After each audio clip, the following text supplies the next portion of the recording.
On this week's show, we're discussing the next lineup of gaming hardware and when to expect it, Xbox teaming up with Nvidia for cloud gaming, and has Halo really just been cancelled? All that and much, much more on this week's GamerGuild Podcast.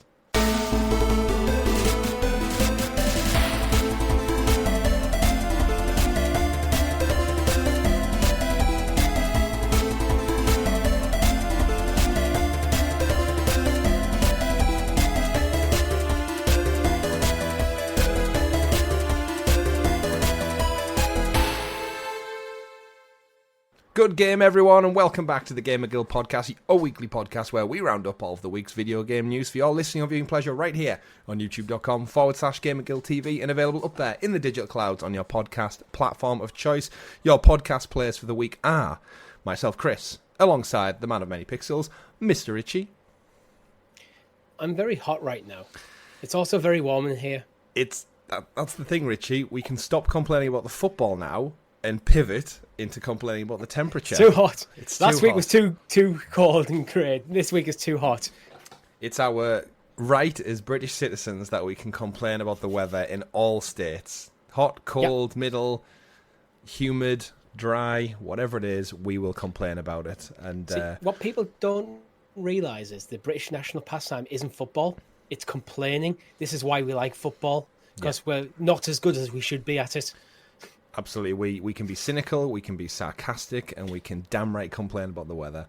It's why we continue to live here as well, because the weather is never what you want it to be. It's never quite right. Which is what a great state of existence to live in. But obviously we lament the football. We won't talk about it. We've covered it enough on the last couple of weeks, but could have done better. But that's in the past now, Richie. We now look forward to the Premier League kicking off again, transfer windows, everything like that. It's a mere weeks away. League. Well, we can suffer disappointment on every front, can't we? But where we won't suffer disappointment, of course, is with you wonderful folks, the fantastic audience out there who've tuned in for this week's show. And as I said, we do have a great show lined up. But before we do get into all that, don't forget to like, subscribe, and ring that bell so you're kept in the loop with all the amazing content we do here on the channel, like this very show and our weekly live streams, where this past week I dove back into Space Marine. Or I always forget, it's Warhammer 40k Space Marine. Yes, do you say 40k or 40,000? What's your approach? 40k. I feel like 40K. They're interchangeable, but 40k seems to be the more prominent 40k, one. it rolls shorter. off the tongue a bit better. It's shorter as well. 40,000 is that's the millennium they're in, right? Yeah, I think so. It's so far in the future. But yeah, really enjoying it. There was a massive twist in this week's episode. If you've not checked it out, I actually totally forgot from playing it 13 years ago. I completely forgot this happened, but there's a new characters show up, and it was like, oh shit, I forgot about this, and it was like a pleasant surprise, but like a nice happy twist. So go check that one out. That's part 3, so there's probably maybe one more big stream left in it potentially. So again, our members will get that early, but we do have a special stream planned for this week to tie in with Deadpool and Wolverine. So if you're a fan of the guy in red or the guy in yellow, then tune in this week for a special retro live stream of Deadpool on the PlayStation 3. And it's extra special because you can't buy it on digital storefronts, unfortunately. Nope. It's one of these where I will stand by physical media because, you need to just get yourself and get a physical copy. It's not backwards compatible through digital storefronts because it's just not available. It was pulled along with all of the other Marvel titles from the Activision days. And it's a really fun game. And care to hazard a guess as to who voices Deadpool, Richie? It's not going to be Ryan Reynolds. No, it's definitely not. No, it's long before his time. I'm going to go with Troy Baker. So close. It's Nolan North. Nolan North, of course, because that was the era. He was going to be one of the two. That was the era in which he voiced anyone and everything. If you need a lamppost that needs a voice, Nolan North's your man. But he does really good with like the wires. You can imagine like Nathan Drake will turn up like the wisecracking joke nature a little bit more, and he reads his lines really, really well. But it's a super fun game. I have finished it. I think I tried going for the Platinum originally on the PS4 release, but it was just like too tedious with playthroughs or something. I can't remember why I never went for it, but I got close. It's something to do with the score combo. I think one of those ones where it's like you need to get like 100,000, and to get it you need to hit multiplies, and it was just a thing. But maybe I'll do it on stream. Weird arcade mechanics in there. Absolutely. Maybe I'll do it on stream. But before we get into the thick of the show, of course, we do have a merchandise store. There's often sales on stuff. You're sat out there in the sweltering heat thinking, Damn, I'm warm. Why not head over to our Gamer Guild merch store and get yourself a nice sports shirt, nice breathable material, and I run around playing footy, so it's definitely a testament to how sporty and breathable it is. Because I'm wearing a normal t-shirt right now, and it ain't helping me at all. I can feel the sweat building on me. So any audio listeners out there, just visualize the sweaty drips dripping down Richie's forehead right now. I didn't know where you were going with that. That's forearm. For something else. That's not what this type of podcast is. Richie, before we get into the news, because it is quite a slow week, it's quite kind of like slow out there in the whole video game world. There's no releases, there's no news going on. I feel like since July the 4th, all the news kind of stateside took off Independence Day. Nothing's really happened since in the world of gaming. A lot has happened in the world, in real politics and stuff, but yeah. But you've been playing at the moment. So, well, as people know, Discord will know, I have bought myself a Amazon Fire Stick 4K Max. Ooh. Because I've always said, when we talked back in the day with the Xcast, we were talking about like Project Keystone and going, oh, that would be awesome to have like a streaming stick for my TV downstairs. So I've got my Xbox up here. It just would be a useful thing. Well, the Amazon Fire Stick does that now. There we go. Unfortunately, I haven't had a chance to use it because of literally hours worth of updates today. When I got like, right, go home from work, right, let's get it set up. And it's been updating for about at least 2 hours before I stopped paying attention to it. Because I got to the point where I no longer have time to play anything before the podcast. Right. So on next week's show, I will probably talk about it. Yeah, but I do have it. I'm working on it. I take it you picked it up on Prime Day? Yeah, I picked it up on Prime Day. So when I changed my internet away from Virgin Media because they're terrible, a few months back, I got a £90 gift voucher as part of it. Okay. So the Fire Stick 4K Max plus Zelda Echoes of Wisdom came to $89.98. Like, done. Nice. Sold. Because I was on the fence and then I remembered about that voucher, and then I went to put that and Zelda in my basket. Oh, perfect. This is done. Just nice and easy. Yeah, I toyed with the idea.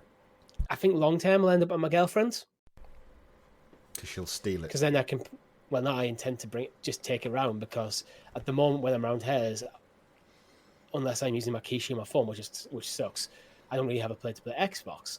If I take around hers, now we both have access to my entire Xbox library. It's also part of your tactical slowly moving yourself in.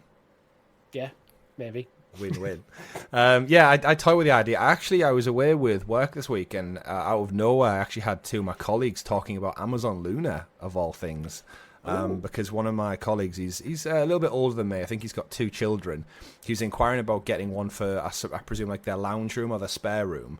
And he said he doesn't have a means of, like, he doesn't want to buy any of the console or anything. And he'd said it was just as we were heading into the Amazon Prime 2-day sale. And he said, like, what's with the Fire Sticks? And he was showing me on his phone, is it better to get the 4K one or the regular? And I was like, what TV have you got? Got a 4K one. You might as well go all in on the 4K then, for the sake of the, 15 quid difference or whatever it was. Yeah, so to get Game Pass, Xbox Cloud Gaming on it, you have to have the 4K or the 4K Max from 2023 or upwards. Yeah, I did specify to him. I said that you need the most recent model, and I said if you've got a 4K TV, you're always better to go above and beyond rather than get the lesser one and then regret it later on. Yeah, for the sake of to clarify that for listeners. There's only 2 models you can get. I think the price difference is only about £15 between the two. So I went as I said in the Discord as well, I went for the Max for 2 reasons. One, it technically has better processing and better connectivity, which for cloud gaming might come into play. It could be redundant. And the other reason is it literally would have meant, because I was using a gift voucher to buy it, it meant a lot.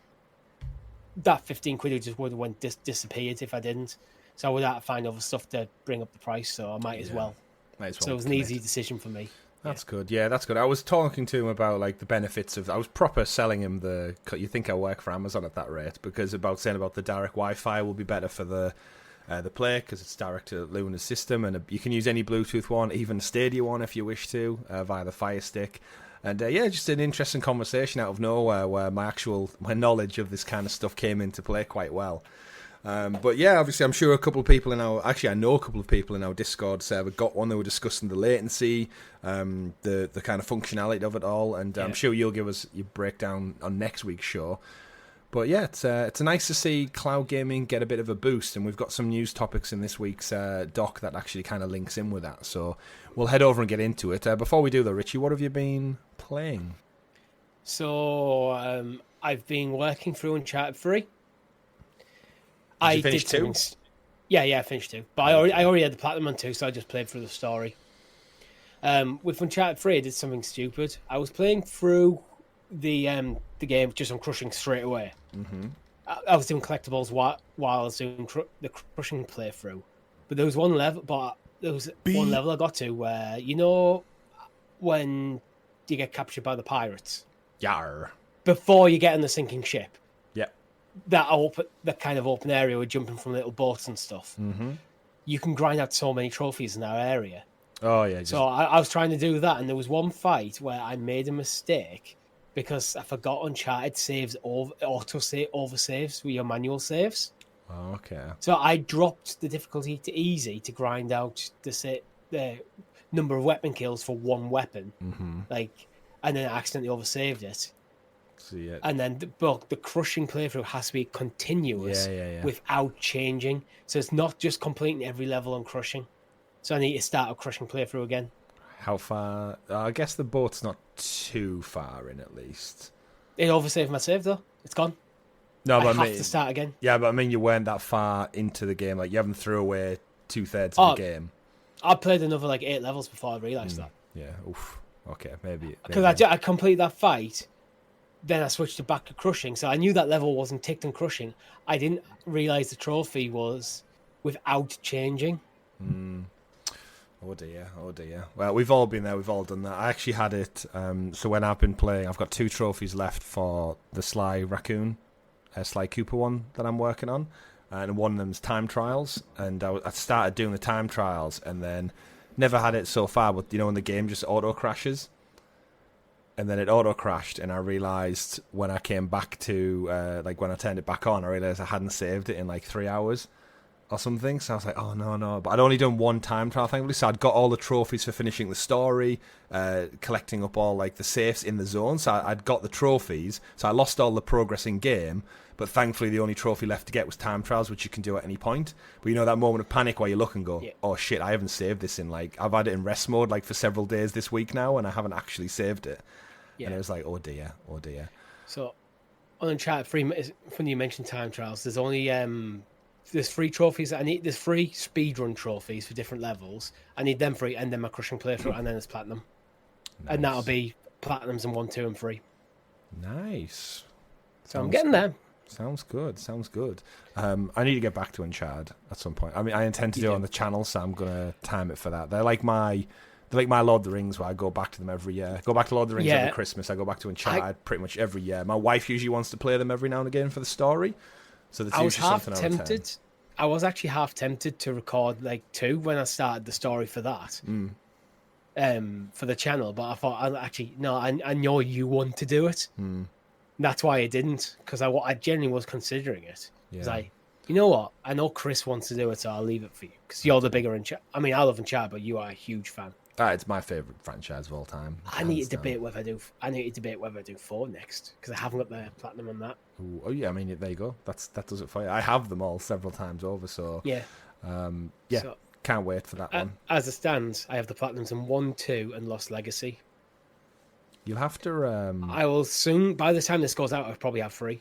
You'll have to borrow one of my Vitas, log in, and get Golden Abyss on the move. Maybe. Sony, if you're listening, just port up Golden Abyss. I think we're ripe for some Uncharted news. It's got to be 2016 was Lost Legacy. It's been 8 years, so come on, Sony. Yeah, do a remaster of Golden Abyss for the PS5.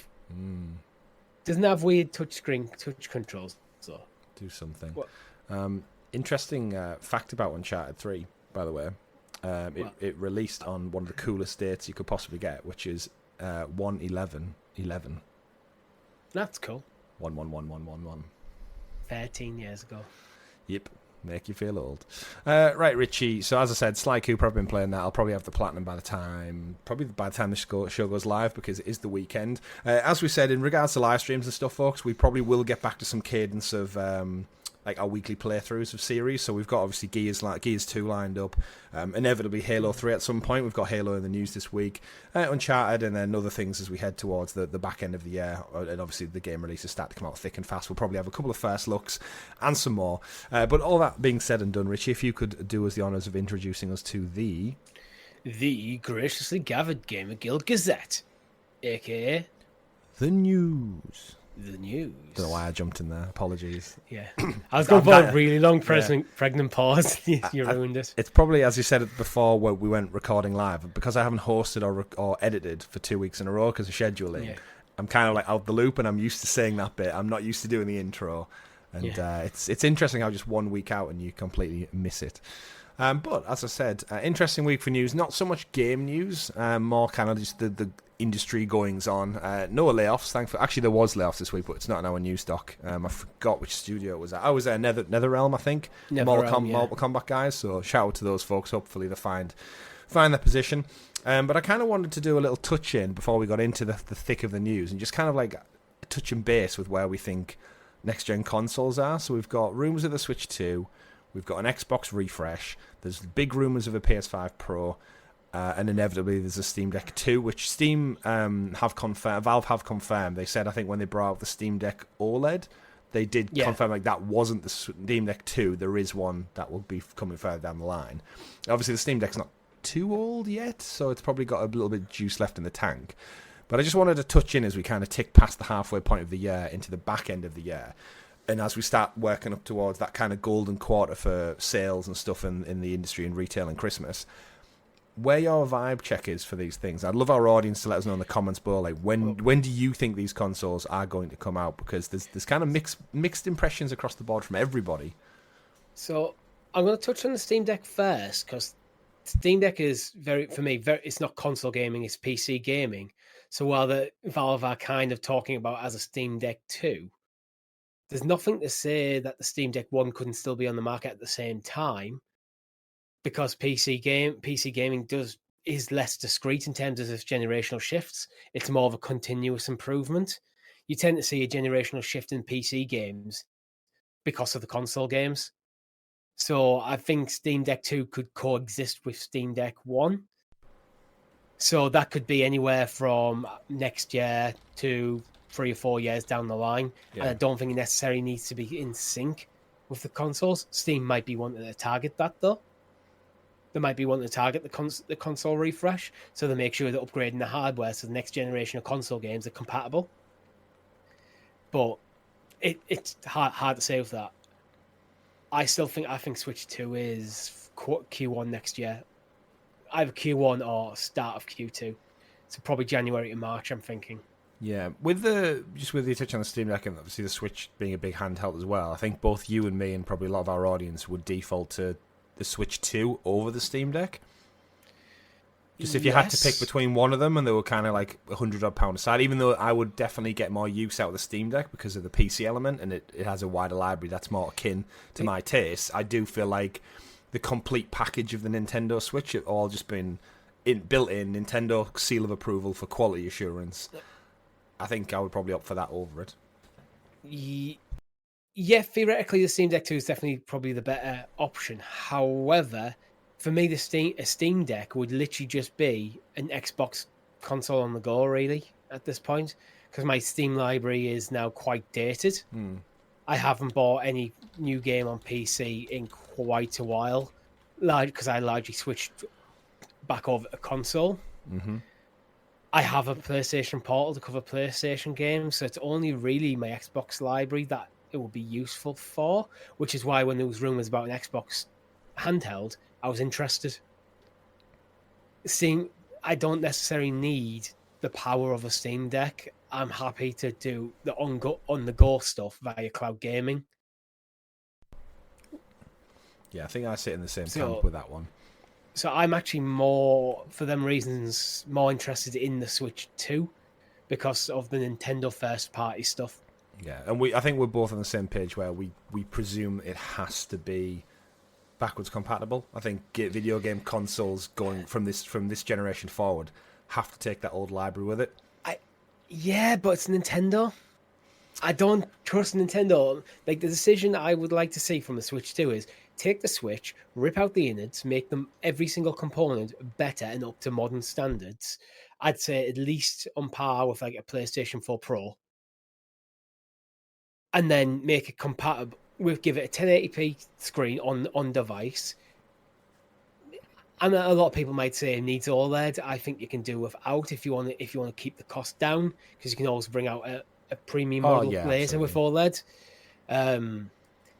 Ideally, have it compatible with current Joy-Cons and the current docks, but they didn't even do that with the Switch Lite, so I don't trust them to do it. Which I still think is a big miss. The Switch Lite should have been compatible with the original Switch dock and with the Joy-Cons, even if the Joy-Cons that came with the Switch Lite were a bit more simplistic in their design. Yeah, it should still be in the detachable, and you should still be able to put your other ones on. We also need to factor in that because it is Nintendo, there is every possibility that they just it has 4 screens. They just totally pivot and I mean, we went from the GameCube to the Wii, which was a pivot, and then we went to a Wii U with a touchpad, and then to all-in-on handheld with the Switch. So you'd like to think they'll look at the success of the Switch and go, we just need to iterate on this. That's all we need to do because it's done so well. Yeah. But then at the same time, Nintendo, being Nintendo, could just pivot and go, no, we're going back to a home console and a handheld and split the whole division up again and have a Switch division and a console division. And you think, why?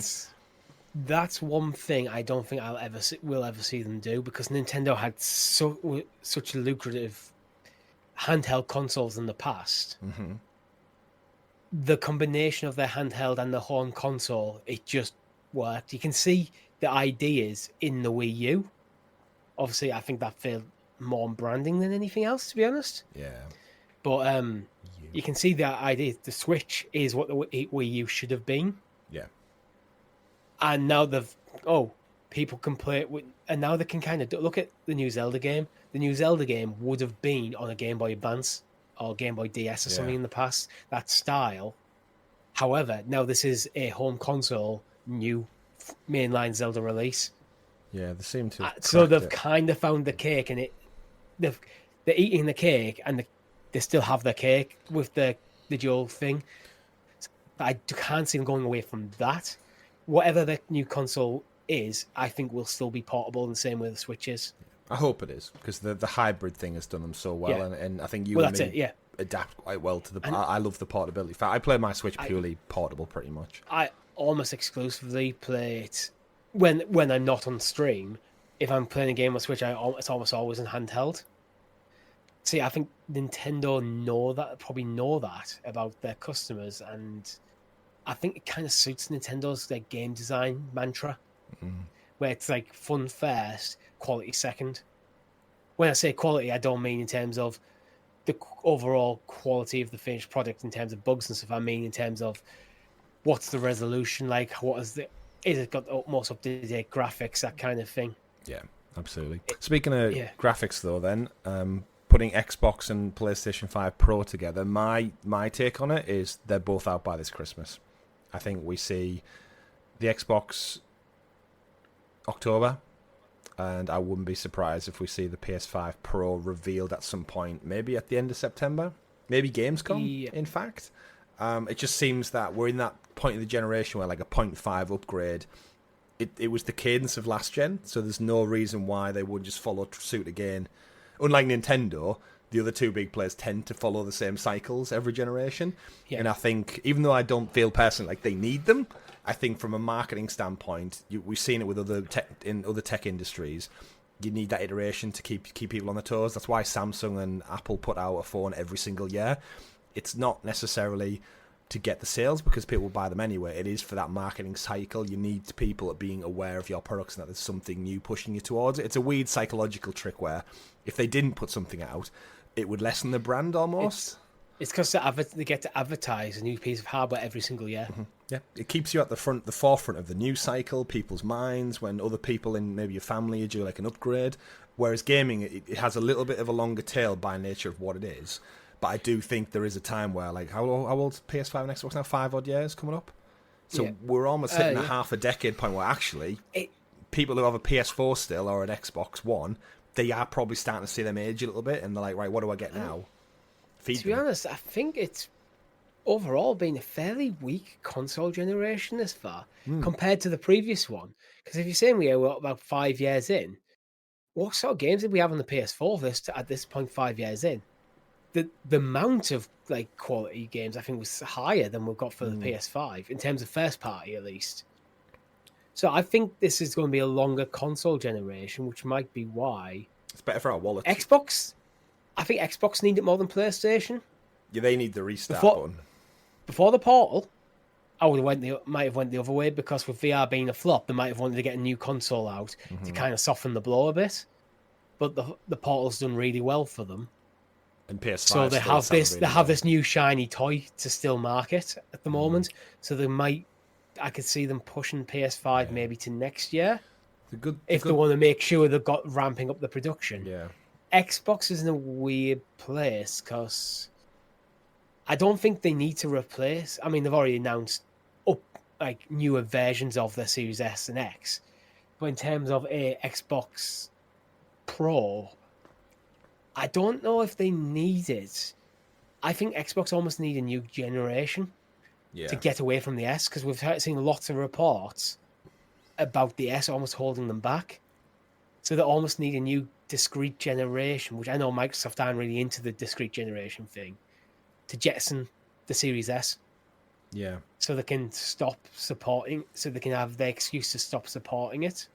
Yeah. I think we'll see the refresh this year. They're in an uncomfortable place because the S is a good value proposition, but does feel like it's actually holding the generation back a bit. And then the marketing as well. Like, we know now they've got Call of Duty on board, and a bunch of other things have been kind of like going more in their favour. I think a start of a new generation, they'll want to start it sooner rather than later. But I think, this year's too soon. So I think get out these new iterations, see out maybe another year, see what the Switch 2 are doing. And I think they'll definitely go ahead of PlayStation this time around. Like, maybe even by a whole year. To be fair, a Christmas push for Series X Pro alongside the newest Call of Duty, advertise it as the best place to play Call of Duty because they'll have the most powerful console on the market. Could be a good move for them to kind of claw back a bit of the mind share. Well, and you get it day one with Game Pass, don't you? Well, we know the three they announced at the showcase. They're not. It's just more memory storage. That's all it is. It's the new one. So I don't think we'll be getting a Pro, like an improved model, anytime. And I think Phil Spencer's confirmed they're not looking at a mid-gen upgrade. So I do think their next tick box will be starting the next gen early and going early so they can get a front foot. I'd say PS5 Pro next September, maybe, kind of. Not right on Christmas, because I think they like to have a few months in front of Christmas. I can see Switch 2. Depends which year they want it, which financial year they want it in. I would say March, but if they're happy with the numbers for this financial year, I can see them pushing it to April to push it into the next. It depends on when Nintendo's bookkeeping. Yeah. So maybe March, April. Because then they get the double dip. They get the early year push when the console comes out largely uncontested with anything else. A few months after the Christmas financial hangover, so people have got a couple of quid back in the bank, and then they get to go again at the end of the year for Christmas, and then you can get 2 AAA first party launches. Yeah, add in potentially things like a Breath of the Wild, Tears of the Kingdom remaster kind of thing.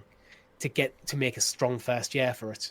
Yeah, I could see them I think they could be well positioned. Yeah, start with Mario Kart. Just come out the gate with Mario Kart. Yeah, they'd do great. I think my cadence is similar. I'd expect Xbox refresh this October.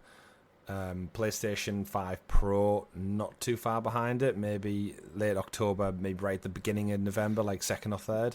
And then I think Switch probably next April, May, as you said, after the financial year. Gives them a bit of tarmac leading up to Christmas, so they get a good couple of months run at it. And like I said, if it comes out with a Mario Kart, everyone will buy it anyway. So yeah, next gen Console Watch, just keeping our feelers out there, seeing what the rumours are, going off what we know.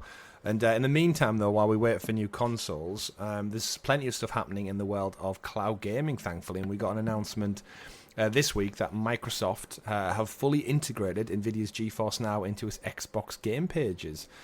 So we know Microsoft and NVIDIA have had a partnership for quite some time. Basically means that when you look to playing a game via Xbox Cloud Gaming, it will give you the prompt to select NVIDIA GeForce Now to essentially power the service on your computer. Which it's an is interesting move.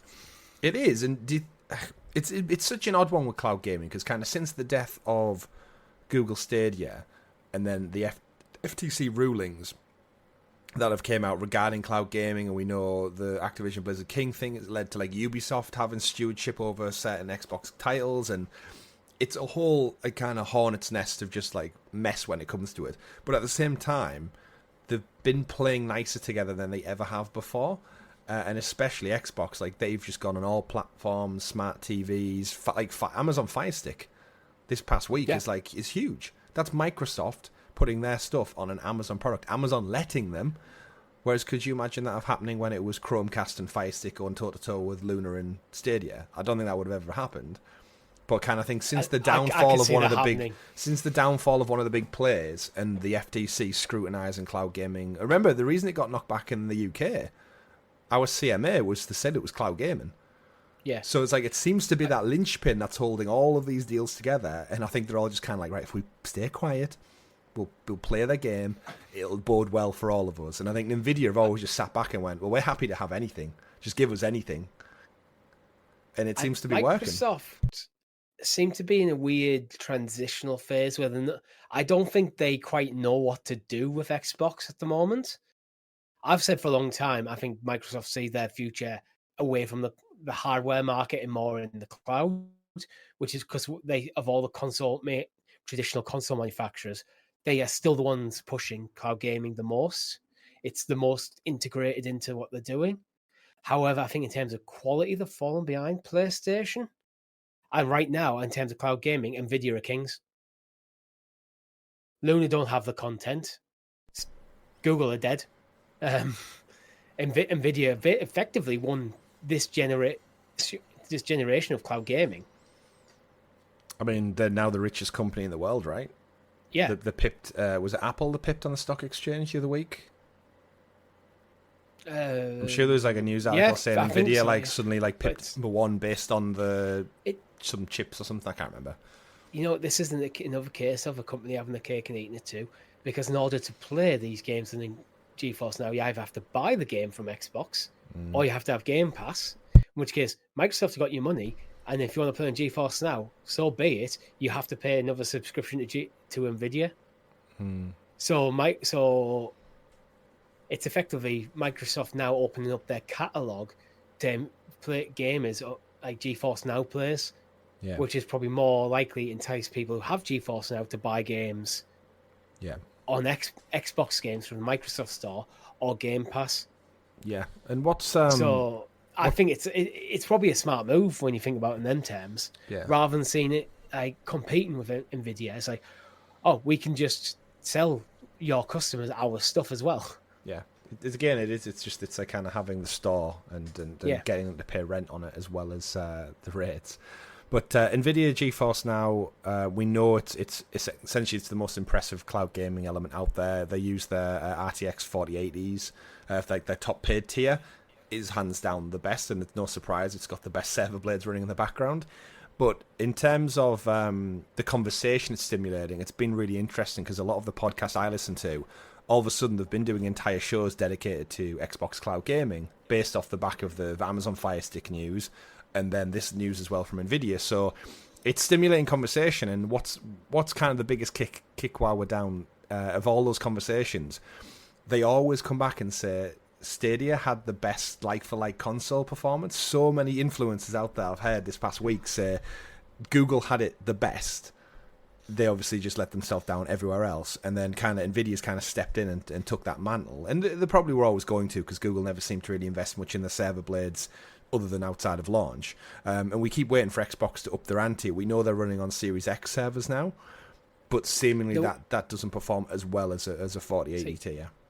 Nvidia have been very, very smart. Where Google went, we're making our own ecosystem. You basically have to chuck away your current gaming library to start from fresh. Nvidia went, you know what? We can probably almost match you, if not surpass you, in terms of the quality of the streaming. I think Google's strength was in the quality of the streaming. Nvidia's strength is in the quality of the game rendering, because they've got more power, which means they've got more headroom to lose. Yeah. I think that's probably their approach, where Google's probably being a lot more savvy in terms of how do we get this running with lower quality hardware, but less loss of quality. But Nvidia went, oh, you want to use your Steam library? Crack on, go for it. Yeah. Epic Game Library, go on. Basically, play the games that you want to play. Just use our service. Yeah. So you're into PC gaming, don't want to spend £1,000 to £2,000 in a gaming PC? Just give us a couple of quid a month. Yeah. So it's like that. I think that's why they've effectively won, because a lot of people, as we always bemoaned, one of the downfalls of Stadia was content. They struggle to get content, and because they struggle to get content, they struggle to get players, and because they struggle to get players, they struggle to get content. And it was a vicious cycle. It's what's happening in Luna at the moment. They just can't seem to get in front of it. No. Well, Luna, Amazon seem to have accepted it more. Yeah, and we've seen how they've adapted the storefront, but it's interesting to see, and it's in a way it's similar to, remember when the penny dropped and everyone started doing crossplay support? Yeah, with friends list. It kind of seems like that thing, because we know these guys aren't any strangers to working together. They struck a 10-year deal a couple of years ago to license Xbox PC games to GeForce Now, because you remember some games used to go live and then they get pulled within like a week because of licensing or something, and everyone was a bit confused as to what was going on there. And then they struck a 10-year deal with it to mean like Activision Blizzard titles, Microsoft titles could go on GeForce Now. And then because of the FTC stuff, that kind of meant they had to work, like they were forced to work in partnership, so they might as well get on it. And I think during the FTC trial, Phil Spencer and Xbox were tweeting out constantly saying like, we've made a deal. Remember they made a deal with Nintendo? At one point, he tweeted out saying we've made a deal with Nintendo for Call of Duty and stuff, which I'm interested to see how that bears fruit in the years to come. But overall, that's got to be a Switch 2 thing, isn't it? Yeah. I think we'll see. Be in a deal. It might be one of them deals in principles. In principle, we're willing to bring Call of Duty to Nintendo platforms as long as the hardware can run it. I think Switch 2 will have Game Pass, like some kind of Xbox Cloud Game Pass integration. That would be a huge get from Nintendo. How else are they going to get Call of Duty? The latest Call of Duty, Richie, is 130 gig. How are you going to get that on a Switch 2? I don't know. Nintendo could. Yeah, it could be cloud. Or Nintendo could actually put a hard drive in the bloody thing. That costs money, though. Yeah, an SSD. SSDs aren't that expensive nowadays. Nintendo seem to find a way to keep things their own way. I think that if Xbox did that, put cloud gaming on Nintendo platforms, that could be... They could be walking towards the end of Xbox. Yeah, I mean... as a console. But then would yours and my Switch 2 would inevitably become our Xbox, like it would be our gateway to probably Game Pass.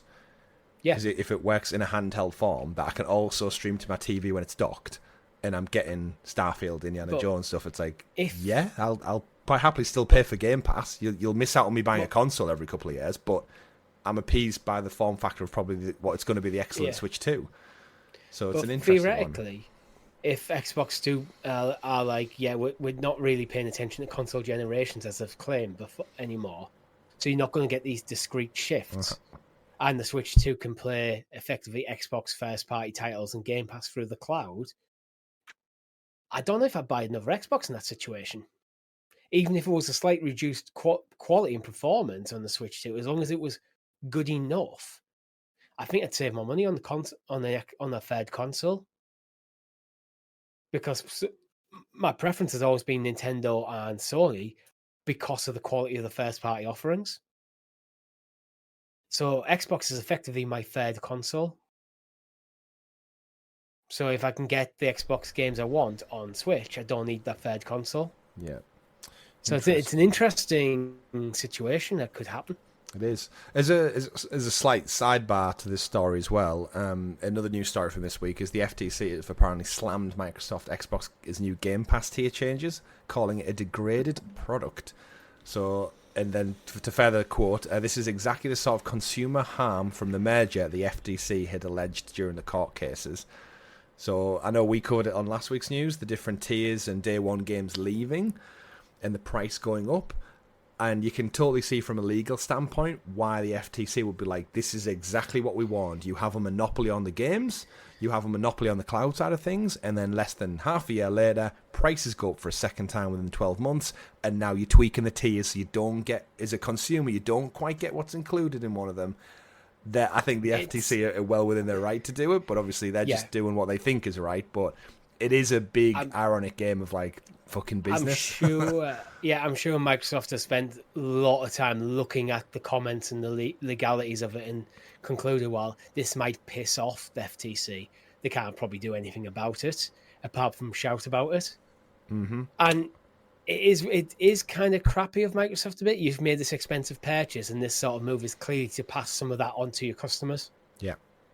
It is one of them things where now it's gone through, there's no going back. Like, is there realistically? There's no way the FTC have the power or the funds to fight Microsoft to get this the ABK reverse. So it's just a kind of like... They own it. It's all signed off. They can maybe challenge the Game Pass model changes, but they'd have to come up with something probably more concrete than going, we warned people about this. Mm-hmm. You didn't listen. You know what all it'll be? It'll be a fine. Microsoft, to a certain degree, are in their right to set the value of their service and to change Absolutely. Consumerism. That's how it works. Well, if there's a demand and people want to pay it, then I think the FTC and probably in the UK similarly, the CMA, the European Regulations Committee, it'll just be a fine for Microsoft. It'll be like, $50 million fine. They'll bite the bullet and they'll crack on. And Microsoft can point to a million different things as reasons why they've had to do another price increase. They can point to things like cost of living, or actually the cost of living crisis across the globe has meant that in order to stay competitive, we've have to increase the wages of all our staff. So in order to stay profitable, we've had to increase the cost of the service. Yeah, and it's bollocks. It's an excuse. Yeah, like because they could easily eat that cost. Mm-hmm. But then they've got shareholders. Yeah, and at least in America, the law is you have to prioritize the needs of your shareholders over the needs of your customers. Yeah. So there you go. Like, but you can completely see from the FTC, they're like stood just like, you know, what's the meme of is it the big white cat thing that's just sat in the chair going, like this is what I was talking about, because the quotes there say product degradation, removing the most valuable games from Microsoft's new service, combined with a price increase for existing users, exactly the sort of consumer harm the merger had alleged. Microsoft's price increases and product degradation, combined with a reduction in investments in output and product quality via employee layoffs, are the hallmarks of a firm exercising market power post-merger. And I'm just kind of playing a bit of devil's advocate here. Microsoft can always point out to their low end tier and go, that is now significantly better value for money than it used to be. Yeah, because they got rid of games with gold, and now they've got Game Pass Core, which is an improvement for roughly the same cost. Yeah. I think it is slightly more, but so you can point out to the low end, go, there's more value for money at the low end than there used to be. Yeah. Yes, the upper end has got less value for money, but the only ones who are the real winners are the lawyers. Remember earlier in the year, the FTC also claimed that the layoffs across Microsoft went against everything they said about Activision remaining structurally independent, because then they sacked loads of people. But if Activision's board and decided that themselves... Well, this is the Microsoft response. In continuing its opposition to the deal, the FTC ignores the reality that the deal itself has substantially changed. It's literally just Lando Calrissian going, this deal keeps getting worse and worse. Because it keeps changing. This deal keeps changing, and then Vader's like, I don't know if that's a defense, because then if you're saying, the deal's significantly changed, the FTC can go, then we need to re-examine it then. But they own them now. But they own them now, don't they? So either way. Interesting other sidebar while we're still in this Microsoft side of the news. The EMEA marketing director for Xbox, which is the Europe, Middle East and Africa marketing director at Xbox, says the company isn't blessed with a large budget in the region, leading to PlayStation outspending them on marketing. In an interview with Marketing Weekly, Michael Flatt said that Xbox needed to work really hard against competition. That includes being quite scrappy. They're, PlayStation, blessed with marketing funds that we're not able to enjoy. But that's totally fine. We adapt to what's more fiscally responsible approach to our media investments. He continued, we're not blessed with huge media budgets, so we have to be quite scrappy, really, quite tenacious to fight for funds that will probably go somewhere else. The interview comes from the claims of Microsoft looking to stop pushing console sales in the regions, instead focusing more on Game Pass, cloud gaming, PC, and accessory sales. I love that. That's totally fine. It's like the marketing director's like, oh yeah, it's Sony getting a significantly higher budget than we've got to work with, and you're expecting similar results. But that's fine. I just think that's such a blasé statement to say when you've just dropped $76 billion on acquiring ABK. Oh, we don't have enough money. It's like, did you spend everything? Right. If I'm reading between the lines here, Michael Flatt is pissed off with Xbox leadership. And he's probably been banging his head against the wall, sending loads of emails going, I need a bigger marketing budget. I'm struggling to achieve the whatever your targets are with the budget you've got. We need a bigger budget to achieve them. And he's finally got fed up and went, I'm going to talk publicly about this. In a way where he's trying to go, yeah, it's fine. We're adopting to, we're being a bit scrappy, we're being responsible, we're being sensible. Between the lines, it's like, are you listening, Phil? Like... It's just so ironic, isn't it? Like, one of the richest companies in the world apparently struggles when it comes to marketing budget. But it does ring true with what we've known over the last couple of kind of launches. Remember Hellblade 2 seemingly got like next to nothing? Yeah. And that wasn't just in Europe, that was like across the board.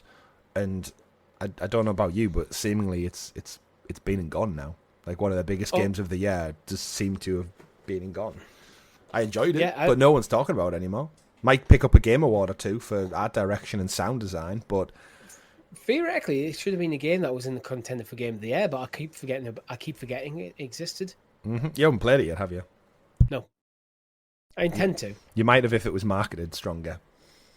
No, it's just I haven't been home. Yeah, you were on holiday, I think, when it launched.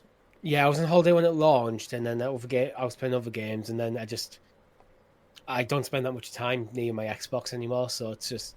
That's the reason. And I didn't want to play it on my phone. Yeah, which is fair. It's not a way to experience that. Well, that's it. So it's very much on my list of things to play. Brilliant. Right, well, should we get away from all the Xbox jibber-jabber and talk about some actual games, Richie? This past week, on Game Pass, actually, we had the launch of Flintlock, The Siege of Dawn, which is a title that I'm definitely going to be checking out on Game Pass some point this week, between retro streams and finishing Sly Cooper. Flintlock, The Siege of Dawn, currently on Metacritic at a 71. It's scoring marginally better on Xbox at a 76. But looking at some of the reviews I want to read from IGN Spain, A44 plays with a history of humanity and mythology to shape this particular world. An open scenario in which you have to accompany its fight against the gods, Legion monsters. Oh, that's a weird... I'll see if I can get the full review, because that really doesn't summarize it. Okay, it's in Spanish. How's your Spanish, Richie?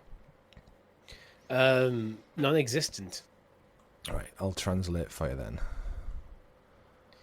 Here we go. Okay. Oh, that was the verdict review. Okay. No, in this fight against the gods, there are legions of monsters, weapons, gunpowder, trenches, and magic go hand in hand in a proposal that, without being a powerful AAA game, has more than enough reasons to keep you entertained at the controls. Bit of an odd verdict review. It didn't really explain, just kind of summarise what the game has. But 7 from IGN Spain. If we look at some others, what have we got? PlayStation Universe, give it a 7. I think context matters here. Looking at this on Steam, the price is, before the current sale that's on, £35. So you're not looking at a $70 game here. Yeah. So I think a 7 out of 10 for that is perfectly reasonable. Yeah, 7 out of 10 from Push Square as well. I do like Push Square. As long as you can put up with some repetitive enemy designs and the story not being all that, then Flintlock is worth a punt. It comes together for a consistently good experience that never tries to break the bank to become something more. It does nothing insultingly bad, neither does it set a new benchmark for anything specific. Flintlock The Siege of Dawn is a good video game. Nothing more, nothing less. This sounds like Richie. I was playing Evil West, I think, earlier on this year. It sounds, and I mean, not visually doesn't look like that, but it sounds like that kind of like double A, pushing the boundaries of triple A type of game. But it's on Game Pass, so it's one of those where it's like, go check it out, and by the sounds of it, it's satisfactory. Yeah, it sounds like a very solid double A game, which in its critically, I think it is important that it is priced as a double A game. It's the digital version of PlayStation is £35, so I think like a 7 to 7.5 out of 10. I think is absolutely fine for that. Like, it seems like a good get for Game Pass. It's just like a kind of bit of a catalog builder. Yeah, fill it up. It's got like gameplay wise, it's got like God of War vibes. Actually, weirdly enough, I was saying Evil West. It's kind of got that vibe to it, where it's a combination of like melee action with a variety of kind of like, ironically, flintlock weapons in that kind of era. So I think gunpowder style guns, blunderbusses, and whatnot. But then tied together with some kind of like ethereal power. So it's got like a Forspoken vibe where you can jump around using some kind of ethereal power bursts and fighting monsters of all sorts. So. Yeah, this is one that if I've got the time, I'll probably quite enjoy it. Like I have done recently for... why can't I remember the name? Evil West. Yeah, if I wasn't on an Uncharted binge at the moment, I would probably consider giving this a go. Yeah. Banish's Ghost New Eden. That's another one that gives me vibes of that. But it's out now. It's on Game Pass. So go check it out if you like to. Pivoting away to some other game news, unfortunately... for some. Saber Interactive and Focus Entertainment have had to put out some fires this week as a full build of the upcoming Warhammer 40k Space Marine 2 has leaked online, Richie. In a joint statement, the company said, touched by the overwhelming support they'd received, and asked fans to avoid this unfinished build and not to spoil it for the game for those who are excited to experience it. According to the development team, the build second in is almost over a year old and not representative of the complete game's quality. Our team has poured years of hard work, passion and dedication at creating a game worthy of your hopes and expectations, and it's disheartening that many of the surprises we worked to keep secret were spoiled, the team said in a shared statement. It's a bit shitty, Richie. It obviously it happens. The release is still a little while away. Actually, it's not due out until late September. So the thing is, this is the thing. These are the sort of things that can be quite damaging for a company, which means they don't have the resources to fund the new projects, which leads to layoffs. So if it's one of them things, if you want like game developers to have stable careers so they can keep working on the passion projects, take more risks of what they're doing so they're not doing everything feels incredibly samey and safe, you've got to buy your games. It sucks and games are expensive, but it's just game developers deserve to get paid. And when they get full builds of games are leaked, one, it means a lot of people who were interested in playing are probably just going to download this for free. And two, their experience is going to be spoiled because it's an old build. Yeah, you're not getting the finished product, are you? And games really come together in the last kind of like 6 months a lot of the time. So you're doing yourself a disservice by doing them a disservice. Yeah, and how many people do you think will be reviewing this on Metacritic, things like Metacritic, OpenCritic based on that build? Yeah, well, we saw that, the ramifications it can have. We saw with The Last of Us Part 2. Remember when the story leaked and everyone got their knickers in a twist over the story of Uncharted, The Last of Us Part 2 without having played it, without the context, without understanding like the emotional side of it or actually playing as the characters. They just went straight into, oh, well, this happens to this character. Can't believe they've done that. Yeah. And then it was getting review bombed and stuff before it even launched. And it was like, but it's ultimately a phenomenal game, so... Like, as a side point, talking about things like OpenCritic and Metacritic, maybe they should start requiring, whether it's like press or just general gamers who review games, to actually state the build of the game they play on. Because Yeah, if you're playing on like a version 1.0 build, like day and date, the 1.1 that comes out a week later might be significantly better for a lot of bug fixes. Yeah. Well, this is where you almost need like verified users, don't you? If you're going to use Metacritic, like you need to verify yourself, so you're not just some asshole troll who likes to just. And it would, as I mentioned, with a game being leaked a year old build, it wouldn't be a 1.0 build. So, in that case, you could if Metacritic can verify the build you played on, you don't get a posted review.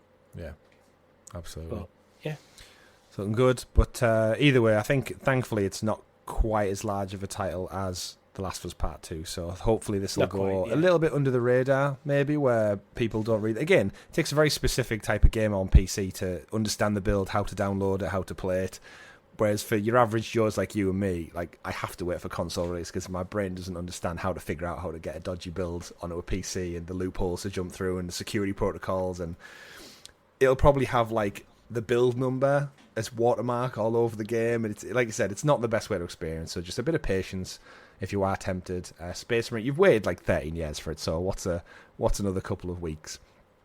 But sad to see, and hopefully it won't have too much impact. Speaking of waiting a long time, Richie, we've got some hardware news from over in Japan. Nintendo officially announced, after 7 years of the Switch's life cycle, and while we wait for news on the Switch 2, we've got a new device hitting the store shelves, officially dubbed the Joy-Con Charging Stand 2-way accessory, and it'll be available from the 17th of October. That's right, the Switch that launched in 2017 and has detachable Joy-Con controllers that have their own independent batteries. It's finally getting a charging stand. 7 years too late, but it's coming later this year. Richie, this is just such a Nintendo thing. Over to you. Yeah. There's like 1,000 of these on the market, third-party ones. And also, they put the USB port in a stupid, because it's a USB a detachable cable, in a stupid place. They put it on the top. That's not going to look neat and tidy on anyone's TV stand. Because the stupid cable coming out the top, put it on the bottom and have a cut through in the stand. Like, honestly, I think Nintendo are determined to get everyone to shut up about the Switch 2. So they're doing anything they can to tell people we're still supporting the Switch. Yeah. And a little accessory is probably an easy fix for them. I just don't know who this is for, to be honest, at this point. At this point in the time, if you needed a charging stand for your Switch, you probably already have one.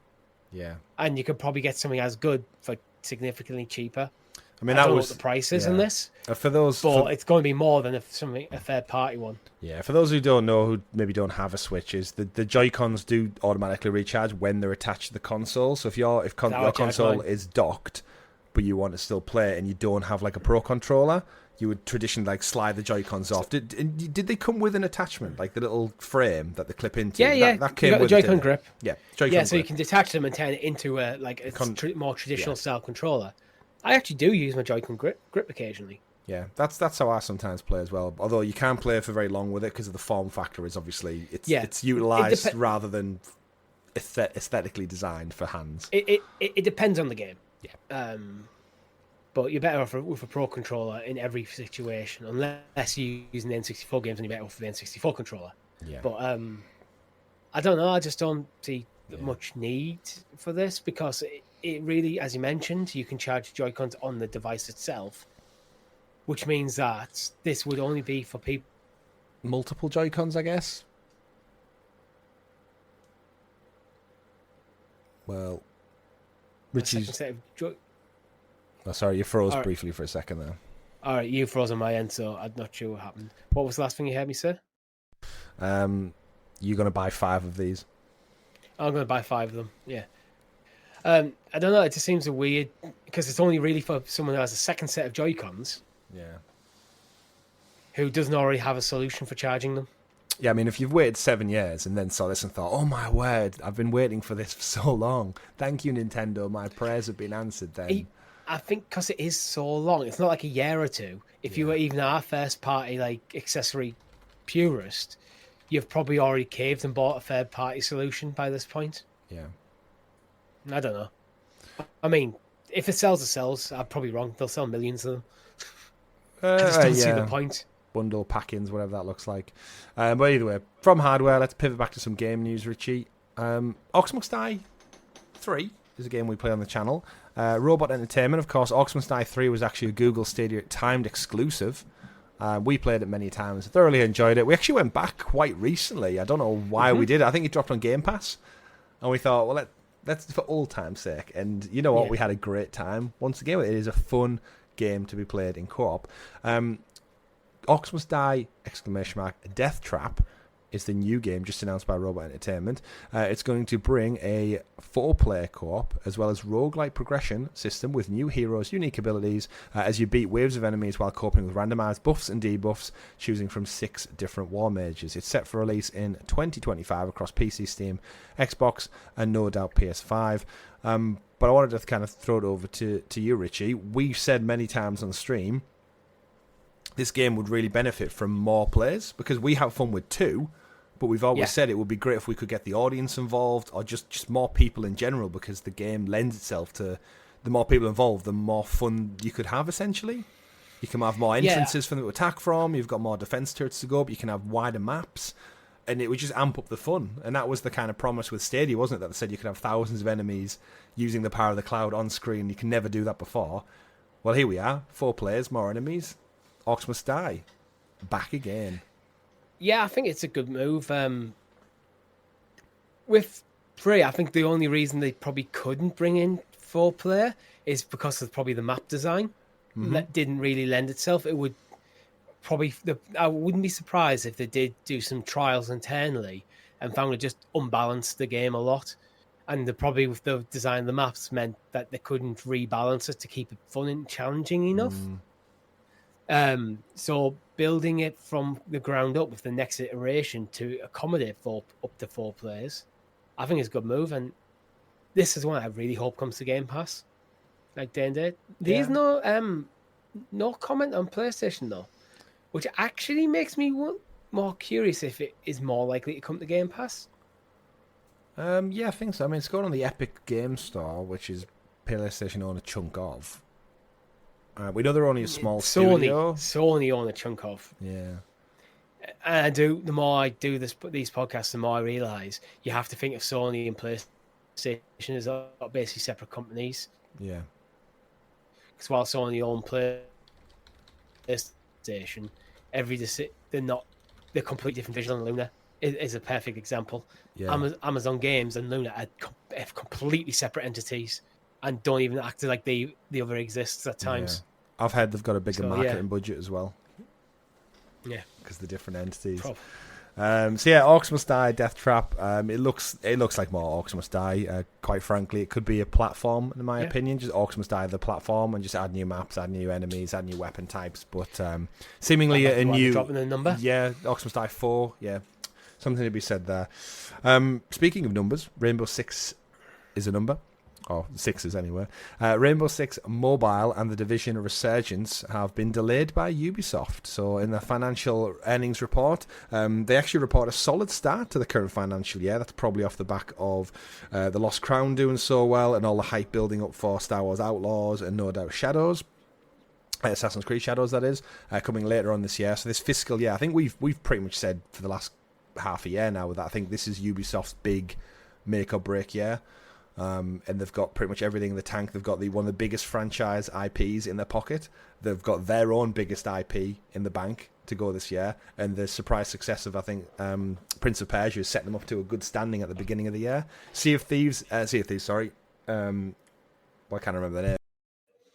Skull and Bones. Skull and Bones is out now. So that anchor that was weighing them down, it's done and gone. So we no longer have to joke about that. Yeah, and I think it's doing a little bit better than we thought it would, because I think it's one of them might have found a bit of a community. Maybe. Well, I just assumed it was completely dead on arrival. Yeah. But especially after I played and found it boring. Yeah, but they're doing so well, I've thought, actually, we don't need to put out these mobile games just yet. For those who don't know, Rainbow Six Mobile and The Division, they're basically like representatives of their console counterparts, just on a mobile form. 5v5 FPS competitive, and then third person open world RPG. That means they're going to be coming out after 31st of March 2025. The Rainbow Six one hasn't been on my radar at all, but the Division one I think I've got pre-ordered through the Google Play Store. Same with Assassin's Creed Jade. But just because I think at the time I was thinking, I could play it with my Backbone controller, which I don't have now because I sold it when I got the Portal. But in terms of Rainbow Six on mobile, I think it's probably one that would just do quite well. It would quietly just do really well numbers because Rainbow Six does well. And similar to Call of Duty Mobile, just getting it in more hands and more screens where there's millions upon millions of mobile users out there. It's a good foot in the door, I think, for Ubisoft. So delay it again if it's not ready. You only get one. I'm not convinced even they'll do well. I think the target audience for both of these games is actually a lot older, especially Siege. I can't see many people who are interested in Rainbow Six Siege wanting to play a game of that style on a phone. I just don't really. I think this is Ubisoft probably rolling the dice a bit with two big franchises onto a platform where I think the core audience for mobile gaming is either hyper casual gamers, which these are not, or a younger audience, which these games I don't think strongly appeal to. Can you see many kids who play doing Fortnite dances in the playground, switching over it? Something as difficult and as tactical as Rainbow Six Siege? No, not really, but at the same time, I think they're big enough to kind of just pull an audience in, and I think they'll be marketed as such. And I think that's potentially us just being out of the loop of mobile gamers. I mean, if this is number one at the storefront and your mates remember playing on console. Maybe. I mean, if Ubisoft are going to put mobile games out, they're attaching the decent IP to it, aren't they? We've got Assassin's Creed Mobile coming out. You mentioned Assassin's Creed Jade. That's just a game where I thought, can you just not do a console port of that game? By all means, bring out mobile. But can you do a console port, please? They might do. It's an interesting world with mobile. We've got some stories coming up after this one to talk about with it. But in the light of Division Heartland being cancelled. All I suspect probably need to get something out. Yeah, all I suspect is that the mobile versions are obviously ran on probably quite a lower budget. Usually the cinematics and the trailers don't quite compare across to actual gameplay. There's usually a good step down in performance. It'll be a strip back thing, won't it? Yeah, but then on the flip side, again, phones can do so much more now. And the audience is out there. I think I was listening to a PlayStation podcast this past week talking about what's the new Honkai Star Rail Genshin Impact title that just got released. We won't know it off the top of our heads. There was a new one. It's a Hoyoverse game. Yeah, whatever the Hoyoverse game was. Apparently, within the first week, that's hit 20 million players. So it's hit more. Like, I think God of War on PlayStation's only 15. So it's surpassed the best-selling PlayStation games of all time in a week for players, and that's because it's just this weird. The marketplace for mobile is so much bigger than console. But I think the presentation of them games are completely different to something like Rainbow Six or Division. I mean, a lot of them like Firestick traps as well. Yeah, that's my thing with these two games in particular, is the presentation of these are a bit more serious, I think, in terms of how the games are presented.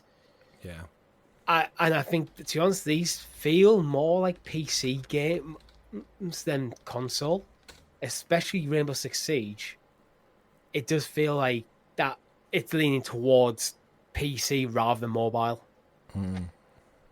So that's why I'm not convinced that either of these games will do well. Oh shit, I was wrong actually. Hoyoverse's latest title, it was Zenless Zone Zero, surpassed 50 million downloads in less than a week. It only launched on July the 4th. It's only July the 19th. And you have to remember, they've now got a legacy thing. They've had two massive smash hits on a mobile platform. What are these games? Now, what do you actually do in them? 50 million people are playing these. I think, isn't like Genshin like an action RPG? And then you get new skins, new characters and stuff. I don't know. I've never played this. Maybe. But the reason Ubisoft and stuff are going after these, Richie, is if you look at the analytics for these Hoyoverse and the other kind of, they're called gacha games, gacha titles. Yeah. Gacha, it's like Genshin Impact's one of them, right?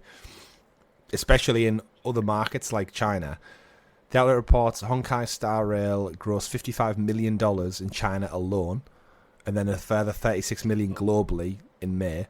That increased in June to $60.5 million. Genshin Impact did $30 million in China, $23 million globally in May. And then Zenless Zone Zero is apparently, if that's just hit $50 million, that's likely going to top the charts for July when the month's all said and done. And I think if you're Ubisoft, even if you can get 40%, 30% of that kind of hype, not that it probably will, but I think it'd be single figures. But you can see the comparison. You can see the cost to budget analysis. It's worth a pop. The thing is, it is worth a pop. I don't think these are the right franchises though, because you look at them franchises and they. And we've temporarily lost. Yeah, designed these. I'm still here. I can still hear you. Yeah, it's recording on my end though, so the viewers will just take my side with this regardless. Unfortunately, I believe you, but unfortunately, I think it's just HoYoverse one is just designed from the ground up for that market, where I don't think Division and like Rainbow Six are. Well, we've got some proof to back that up this week, Richie, because our follow-up story is that Resident Evil 7 has reportedly flopped on iOS across Apple iPhone devices with sales under 2,000. This is a AAA game that was ported and promoted as now able to run on the latest iPhone Pro. According to the data from AppMagic, shared via mobilegamer.biz, the free-to-start game, bear in mind it's free to start, but then you have to purchase it, has been downloaded 83,000 times since its release, meaning that just 2.4% of players actually converted to the £15.99 paid version. Which means at an estimated cost, it's raked in for Capcom, Richie, 28 grand, and that doesn't count Apple's 30% cut. Though, but how many of them 83,000 people have switched over to buying the console version? True. I mean, how much is Resident Evil 7 going for on console right now? If you played an hour or two on iOS and go, you know what, I'm really liking this game. Do I keep playing it on a phone, or do I go and play it on my PlayStation or Xbox I've got at home? Even if it was 20 quid. So, I mean, I don't think it'd be anywhere. I don't think it'd be like 80,000 people switched over. But I bet you it's more than 2,000.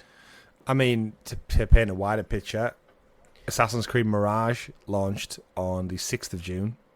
That's under 3,000 people. But that's sat at a hefty $44.99. I would never in a million years pay that much for a mobile game. Like, there's something inherently bad about making a purchase on your phone. I think, you know, we talk about like digital purchase and feel like you keep them and you don't keep them, and cloud gaming and subscription models. Yeah. The mobile has such a stinky vibe to it that me hitting buy now for £44.99 for something on my phone, I don't think it just feels, I couldn't justify it. It just feels different. There's actual like studies on this, like, because you've been conditioned so much to have free apps on your phone, or maybe apps being £1 up to £5. Yeah. Soon as you're getting any sort of like beyond a tenner, right? Yeah, beyond the tenner, it really, because you're so conditioned for apps on your phone to be such a low cost, you start really questioning it. However, at £40 on a console, we were talking about Flintlock earlier, and I went, 35 quid for a 7 out of 10. That feels good. That feels like good value. Yeah. Same game on a phone, you go, ooh, maybe not. It's the same game. Maybe not. The product could be exactly the same. It could perform exactly the same. Mm-hmm. The only difference would be the hardware you're playing on, but the price, the value proposition feels completely different because of what you're conditioned to paying. Yeah, and we know these iOS games are coming kind of under a bit of scrutiny right now with the way they're actually ported across and the way they're optimized for mobile. And there's always going to be lesser ones. We've seen it with the Switch games, right? Is they are just inferior. So take a game that's running on a console the size of a PC tower and expect it to run similar in the palm of your hand on a flat piece of phone. It ain't going to work. The fact it plays at all is quite miraculous. Like, if you told Child Chris and Child Richie, like, look at this, you'd blow our minds. But like you said, for the price, I ain't paying that. I'm no lover of Apple at all, but the quality of the hardware they're producing with the M1 chips especially are phenomenal. Mm-hmm. Like, there's no denying the technology they have at the moment. And the fact that a phone can play Resident Evil 7 and Village to a decent standard, and Village to a decent standard, is incredibly impressive. Mm-hmm. It's the wrong game for that form factor. Yeah. It goes back to your audiences, doesn't it? And just like what they're looking for in a video game. And for me, Resident Evil is the epitome of it is VR, where it'll scare the shit and pants off you. And then you've got the console is the ultimate best way. And then, mobile is kind of right down there at the bottom. Console stroke PC has got the right, I think, balance. On the phone, starts feeling a bit more casual. And when a game is quite intense, like Resident Evil, it's a lot about the presentation. You're losing a lot on the phone. You're losing a lot of immersion when you play a game on your phone. Yeah. If we look at some more Resident Evil comparisons, then Resident Evil 4 brought in 7,000 people, and Village has only brought in 5,750. Both came out last year. So between Resident Evil and Assassin's Creed, do you think this is maybe it for now? Like, I think Apple have probably forked out a big chunk of cash to get these across. You know, like Stadia did. Like, you want us on your platform. Yeah. We'll do it. We'll do the port, but you have to front the cash for it because we don't know if it's viable or not. And obviously, Apple have a lot more pull probably than Google did in the games front because they have their own app store, for God's sakes, and they have Apple Arcade subscriptions, so they already do a lot in that space. But I think this could put a stall on. I would say absolutely yes for like immersive gaming, single player gaming experiences. However, it depends what the porting process is, says Richie as his Discord process once to the again. max is like. If it is effectively the same, if it's effectively the same work to get it on Macs and phones, you might as well stick them on phones anyway, even if the sales are crap. Yeah. It's all about the cost, isn't it? Implications, but I'm surprised that over there. Yeah, I'm surprised they're that low. Like, I mean, me too. We know 7 is an old game by all things said and done, but 7,000 out of however many million iPhones are out there. It's a bit of a surprise, especially like if you're playing on an iPad. I guess that's probably not as bad as experience. Like some of the iPads are like 15 inches wide now, so it's practically a TV. But either way, we'll see what Apple keep doing as we move on to our final stories of the week. That might shift in time as well. It might. Because you have to remember these games are 18, so maybe it's a case of a younger audience who are gaming predominantly on the phone and maybe just slightly too young, but they're building up a library for when they get older. Oh, do you want to port your Apple library across? That's how it could work. Moving on though, Richie. EA FC 25. I know we said we weren't going to talk about football, but there has been a reveal trailer for EA Sports FC 25, the second entry in the FC series. Obviously, once FIFA's name reverted back to FIFA. Coming out later on this year, we've got the 27th of September confirmed for the launch date. But if you buy the game, the Ultimate Edition early, you get it up to a week early. I think EA Play also get it up to a week early. They get that on the 20th. So, depending on how much you want to fork out for this title, we get to see everyone in Ultra HD. They've obviously added a couple of features that are going to come with it. We'll probably speak more next week when they actually drop the details. But so far, all we know is Jude Bellingham is the cover star here in the UK. And Richie, where are you sitting in your EA vibes? I think I actually dropped on the podcast a couple of weeks. I was surprised to realise I'd played 130 hours of FC 24. But I'm almost also in this weird place now. Now I've got an FC game. I don't think I need 25 anytime soon. I might be one of them, like, I'll take a generational gap and maybe pick up the one after. Well, I did take a generational gap for 24. And then I've played quite a bit of it since it came to PlayStation Plus, I think. Oh, yeah, of course. Is either PlayStation Plus or Game Pass? I can't remember which one console I'm PS playing Plus, on. I think, yeah. I might be both, actually, because EA Play games go in Game Pass after a year. I genuinely can't remember which console I'm playing on. I think I might be playing it on Xbox. The blade line. It doesn't matter for the comment. I think I'm happy to wait. To be honest, I actually do think I'm happy to wait for it to drop on Game Pass or PlayStation Plus next year, because I've had a good few months out of it, and I didn't pay anything. So I'm with the end of this year being quite stacked. I think I'd rather save my money for other stuff. Yeah, I say that, and then I'm always brought in by whatever the football vibe is. So if say Newcastle have a great start of the season and I'm kind of in a high over sports. I'll probably like go, you know what? It's just launched because it comes out in September, so we're probably 7 weeks into the season by then, maybe. Flying high, it might just be like if there's nothing else. Although to be fair, there's so many games coming out, it might pit me. But Jude Bellingham, cover star again. Is there anything this guy can't do? Although he had a pretty shit Euros. You know what? He's a good pick because. If you think about it, because he can be the cover star for both England and Spain quite easily. That's a good point. Potentially even Germany, because he's only 1 year removed from Dortmund. So it's probably good marketing for EA, because he's got that multiple nation representation. Yeah, and he's got let's face it, his marketing behind him is terrific. Whoever's doing this stuff, he's on so many. I think he was on the Google adverts during the Euros. He's like Ballon d'Or nominated, we suspect. But all things said and done, at 21 years old is he to be on the front cover of FIFA already? If he played well in England, won the Euros, I think he would almost certainly have won the Ballon d'Or. I think so as well. But because Ballon d'Or is not necessarily about how good you are; it's a lot about just who likes you, isn't it? And he's kind of got that. Yeah. So even after a poor Euros, I wouldn't be surprised. He'd be nominated, he'd do well, but he won't win it. We'll see. But anyway, moving on to our final two stories of the week. Halo, Richie, it's been cancelled. The whole franchise. Halo Infinite shut down. Master Chief Collection removed from storefronts. Of course, I jest. No, the Paramount Even Bungie Plus, got wound up, and they've got nothing to do with it anymore. Anything closely linked to it. Beyonce's song Halo removed from Spotify. Yeah. No, all things said and done. Halo, the Paramount Plus TV series, season 2, of course, just dropped earlier on this year. Not renewed after 2 seasons, which is an interesting one. I'll quote from the article I'm reading from Hollywood Reporter. We're extremely proud of the ambitious series and would like to thank our partners at Xbox 343 Industries and Amblin Television, along with the showrunner and executive producer David Weiner, his fellow executive producer, the entire cast that led with Pablo Schreiber as Master Chief, and all the crew for outstanding work. As Paramount Plus said in a statement, we wish everyone the best going forward. It's an interesting one. People have been talking about it in our Discord server about this.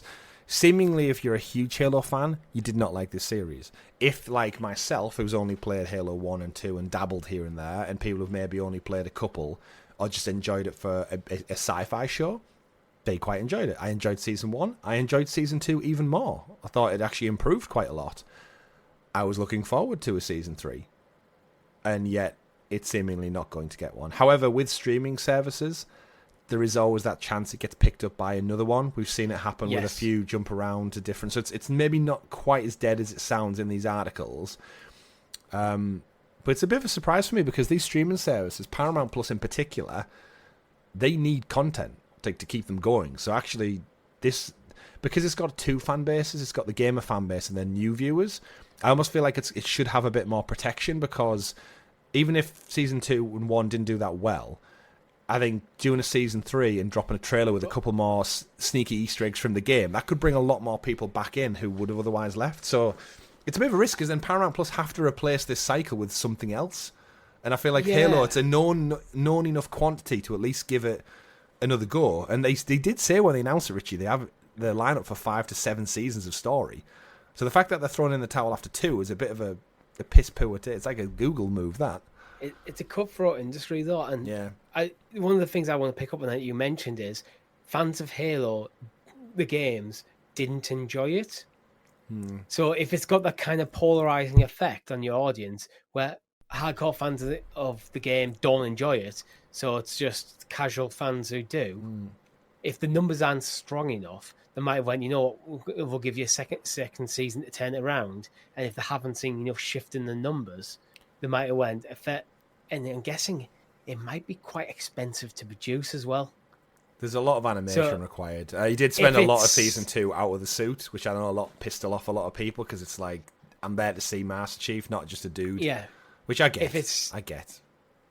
That might be it. It's like, if that hasn't been received well enough and it's expensive to produce and hasn't made enough profit, it might just be a case of, let's cut our losses rather than rolling the dice for a third time on it, which it's a shame. I hope they land on the feet, and I think they are meant to be looking for a new home.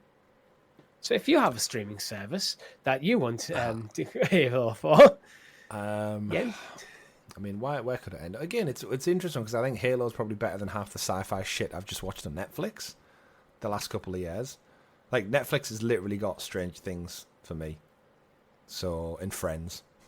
So it's like, whereas if Halo is like, I have Paramount Plus for probably another half a year, but currently I'm using Paramount Plus for South Park and Cheers. Yep.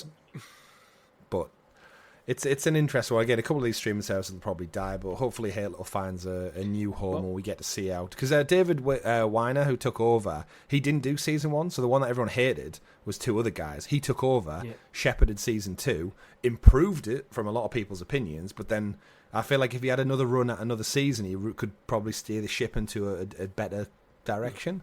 But like you said, cutthroat industry. Costs. We know how the tech industry is cutting costs left, right, and centre, so maybe the TV industry is as well. Yeah. It might just be, we have to cut costs. It wasn't profitable enough. Unfortunately, this is the one to go. Yeah, absolutely. But moving on from Halo to some other Xbox news to round out this week's show, and that is we got a cheeky controller, Richie, from Deadpool and Xbox coming out. This is part of a promotion. You can win it. The Xbox team have launched a Deadpool-inspired controller in the build-up to Deadpool and Wolverine coming out next week. Of course, I did say we'll be doing a stream of it here on the channel, if all things line up correctly, of the PS3 game.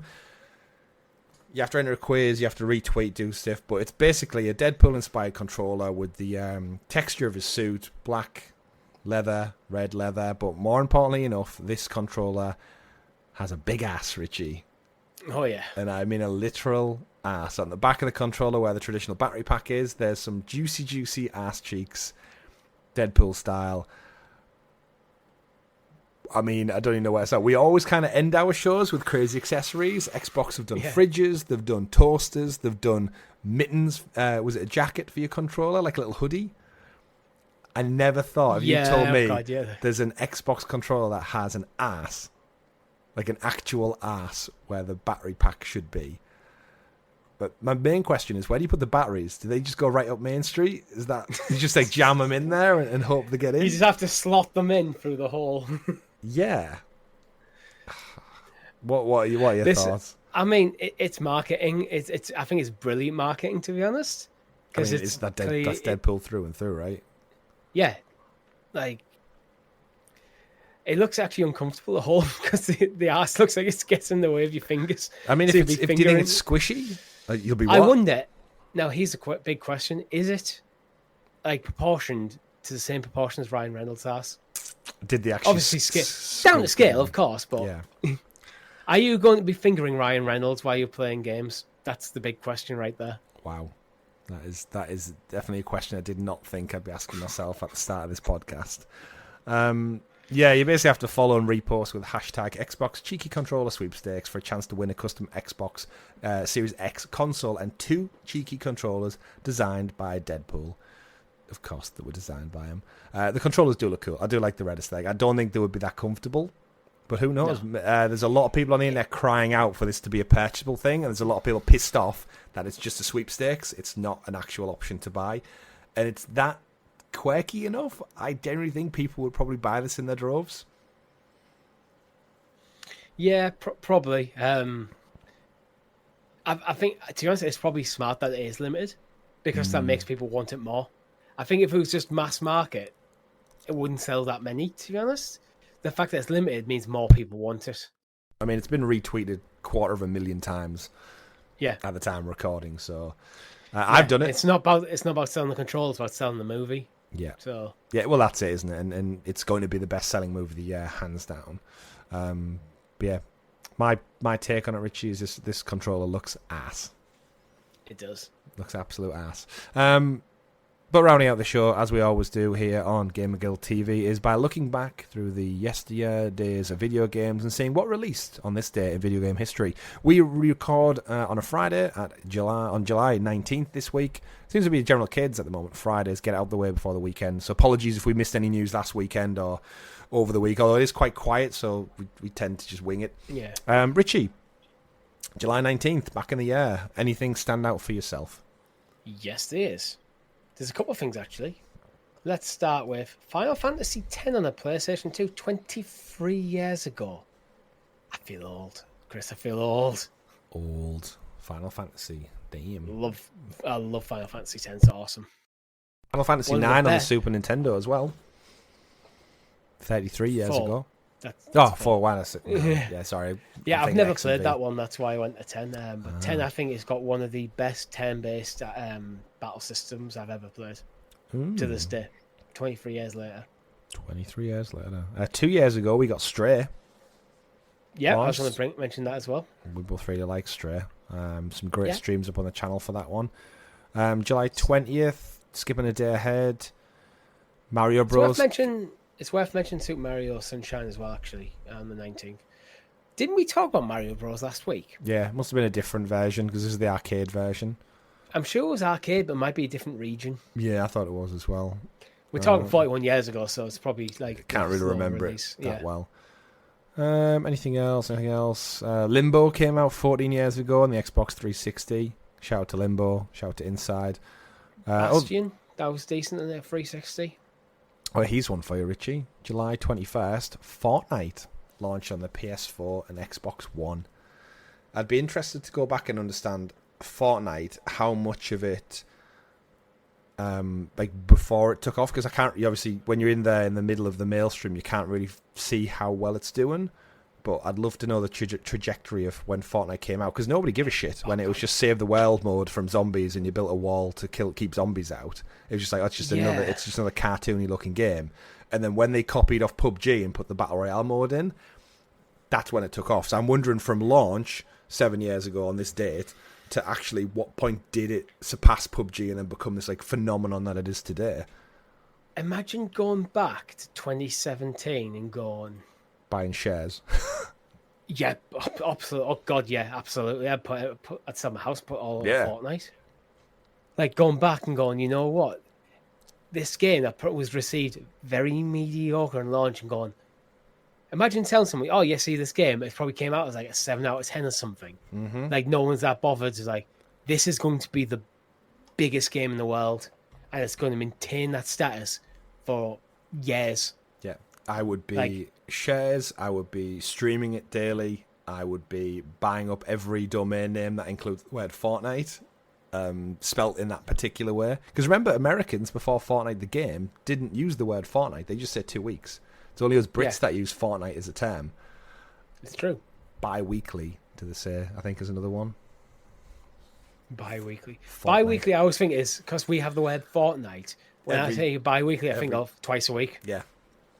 But Fortnite. So we introduced them to a new word and a new game all at the same time. Video games, folks. Video games. But that has been it. If only they could spell it correctly. If only. That has been it for the GamerGuild Podcast this week. So episode number 49. We're actually creeping up on our year anniversary, Richie. This game. Don't know if we'll do anything special. We'll figure it out. It's actually episode 49 of this podcast, but it's episode 420 of our overall podcasting legacy. Sounds a Stadia level, episode 1. Yeah, geez. As of course, coming up in 5 years, we should mention, those who've listened to the end of the show, we did put a vote out in the Discord and to members on YouTube for our location for our 5-year Gamer Guild celebration, meet and greet, drinks and beers and whatnot. Seems to be Manchester is the current kind of where the voting has gone. So we'll focus in on that and get that locked in. I know people probably need to start traveling hotels, but thank you to everyone who did vote in it. Probably should have mentioned this at the beginning of the show. We'll try and make a point of mentioning it at the beginning of next week's show to keep you on the loop. We're not events organisers, so apologies for the clunky way in which we're doing it. But we'll get something started and we'll lock it in. So 28th of September this year. Free your calendars, folks. Come and have a beer with us in person and a bunch of other lovely people. Maybe some special guests as well, who you might know already from the 420 prior episodes that we've done on this very show. We've got Taylor Swift.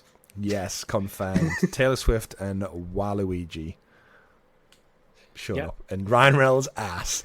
But that's been it for this week's show. Don't forget to check out the live stream, Space Marine. If you want to become a member from as little as 99p, you can click join down below. My name's been Chris. And I've been Richie. We've been GamerGuildTV for the GamerGuild Podcast. Thank you very much for listening, everyone. And remember, folks, play whatever makes you the happiest. Have a great week. Goodbye. Goodbye.